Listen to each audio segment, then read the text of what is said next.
Assalomu alaykum. Ham o'zimga, ham ularga zulm. Eshitamiz. Alloh taolo menga 4 nafar qiz ato etdi.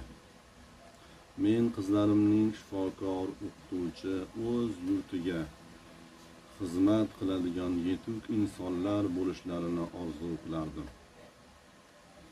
Topamiz orzu qilarkanda. Shu orzumga yetishish maqsadida ularga barcha imkoniyatlarni yaratib berdim. Ya'ni dars qilishlari uchun uy yumushlaridan ozod qildim.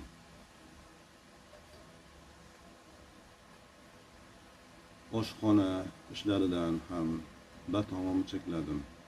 Vaqt o'tib qarasam, qizlarim ovqatlanishni xohlasalar ham, suv ichgilari kelsa ham, xonasini tartiblash uchun ham menga murojaat qiladigan bo'lishdi.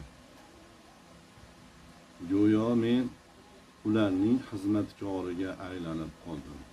Lekin bir kun ko'rgan tushim hammasidan oshib tushdi. Oxir-oqibat tush ko'ribganda, tushimda yoshim kattarib, jismim zaiflashib qolgan, qizlarim esa menga hech e'tibor qaratishmas.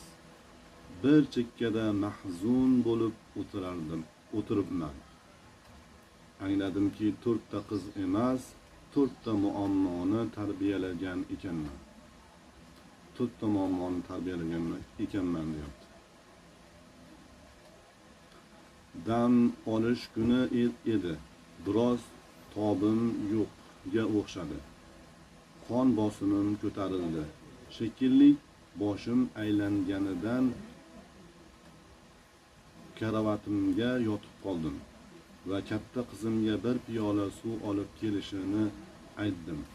U bo'lsa imtihonlari yaqinligi, hech kim uni bezovta qilmasligini aytib, xonasi eshigini orqasidan qulflab oldi. Ya'ni u opa bir kun kasal bo'lib ketganda, kasal bo'lsa qon bosimi oshib, shu yiqilib tushaman deb bir piyola suv so'rasa, meni imtihonim bor, meni bezovta qilmanglar deb xonasini eshigini orqasidan qulflab oldi. Qolgan qizlarim ham turli bahonalar qilishdi. Men farzandlarimga tarbiya berishda juda yanglishgan ekanman. Qizlarimning ta'limi deb tarbiyasiga